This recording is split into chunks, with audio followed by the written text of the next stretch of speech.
Imitons Saint Joseph.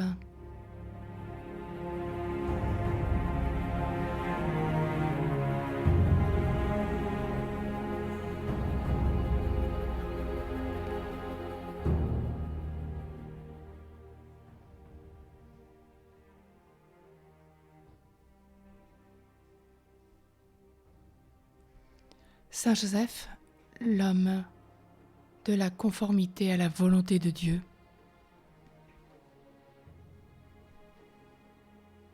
Le grand secret pour être heureux sur la terre, c'est de se conformer entièrement à la volonté de Dieu. Jésus nous l'a enseigné dans la belle prière qu'il a apprise et qu'il nous apprend et qu'il nous réapprend. Matthieu 6, 10. Notre Père qui est aux cieux,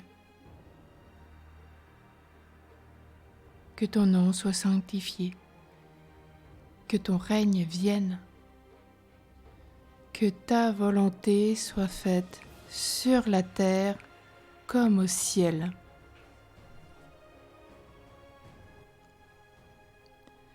Il nous en a donné l'exemple pendant tout le cours de sa vie mortelle, et toute sa conduite a été l'application de ces belles paroles sorties de sa bouche divine. Qu'il soit fait, Seigneur, non pas comme je veux, mais comme tu veux. Matthieu 6, 36. Je suis descendu du ciel non pas pour faire ma volonté, mais pour faire la volonté de celui qui m'a envoyé. Jean 6, 38. Ce qu'il y a de plus élevé, de plus parfait dans toutes les vertus, c'est d'aimer Dieu. Ce qu'il y a de plus sublime, de plus pur, de plus exquis dans cet amour, c'est de se conformer absolument à la volonté divine et de n'avoir en toute chose point d'autre volonté que celle de Dieu.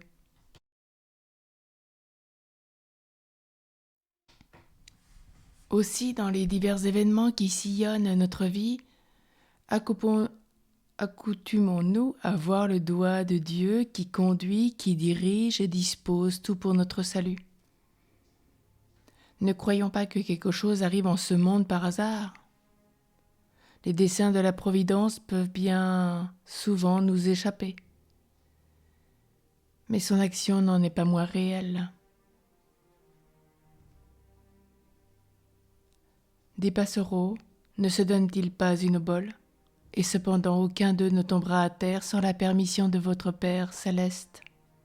Matthieu 10, 29. Les choses même auxquelles il semble que le hasard ait le plus de part sont un effet de l'ordre immuable de la Providence.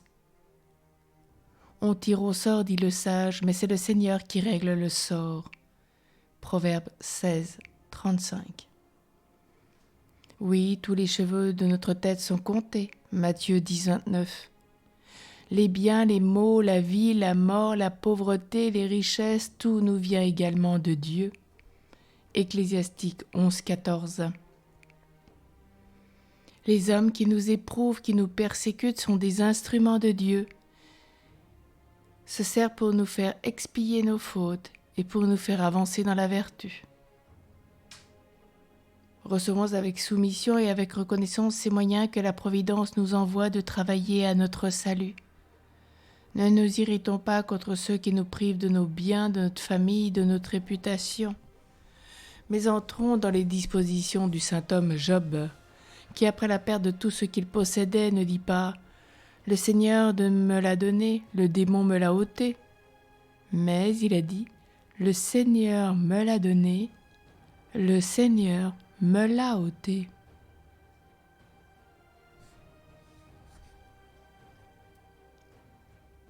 Ainsi, rapportons tout à Dieu.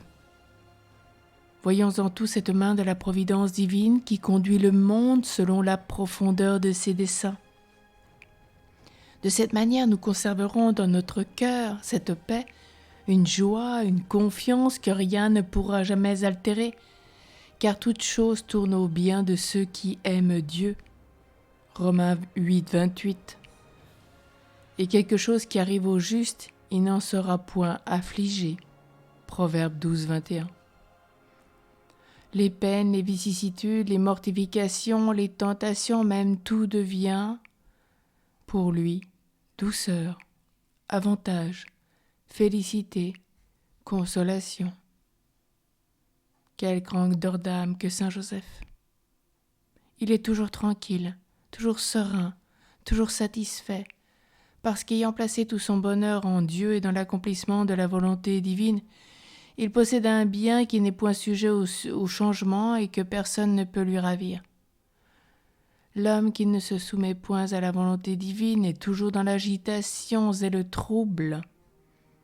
Il se raidit contre la main puissante qui le frappe et s'établit en révolte ouverte contre son Créateur.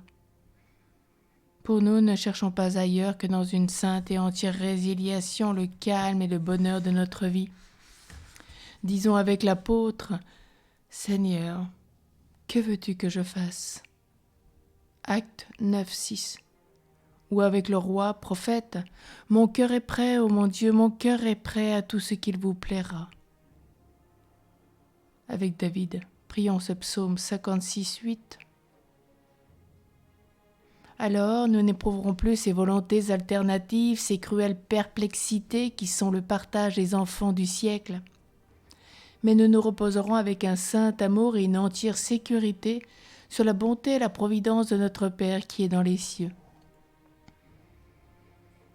Oui, faisons tout ce que Dieu veut et comme il le veut, fut la pratique constante de Saint Joseph. Il est choisi par le Père éternel pour être le Père nourricier de son Fils, et au moment même où le désiré des nations, le Christ libérateur des nations, va paraître sur la terre, il est repoussé de tous les asiles. Combien qui, dans la situation où se trouvait Saint Joseph, aurait réclamé, aurait fait valoir avec hauteur les titres de la dignité du Messie ou de son épouse. Mais Joseph voit dans ses refus et ses humiliations des manifestations de la volonté du ciel, et il se soumet dans un humble silence. Il se soumet dans un humble silence. Lors de la fuite en Égypte, que d'objections nous seraient venues dans la pensée en entreprenant un voyage lointain dans un pays étranger, sans ressources, sans avenir, avec une femme, un enfant. Joseph n'est occupé que d'une chose, accomplir la volonté de Dieu. Dans la maison de Nazareth, quelle multitude de réflexions diverses nous auraient assaillis en voyant ce divin enfant qui était venu pour racheter le monde, passer tant d'années de sa vie dans l'obscurité et le travail. Joseph ne demande compte de rien, ne veut rien éclaircir. Il se borna à adorer la sainte volonté de Dieu. Parcourons toutes les circonstances de la vie du saint patriarche, nous trouverons toujours cette même soumission, ce même abandon à la divine providence.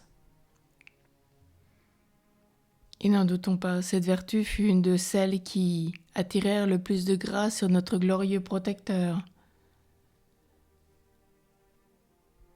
Car Dieu se plaît surtout à combler de ses faveurs ceux qui n'ont point d'autre volonté que la sienne. Alors peut-être en ce jour et tous les jours, voir la main de la Providence dans chacun des événements heureux ou malheureux qui nous arrivent.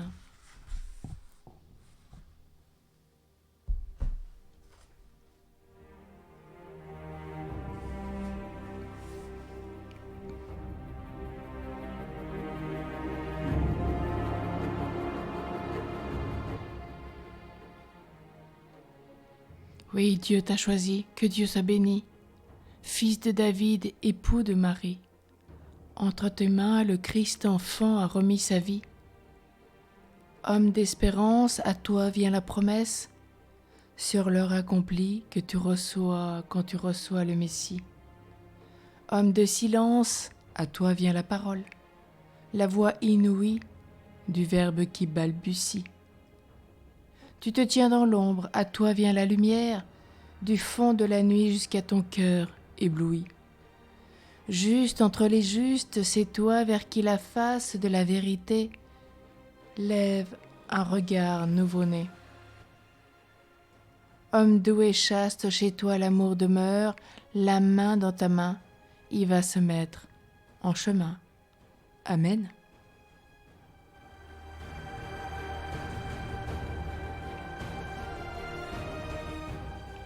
Saint Joseph, l'homme de la conformité à la volonté de Dieu, prie pour nous.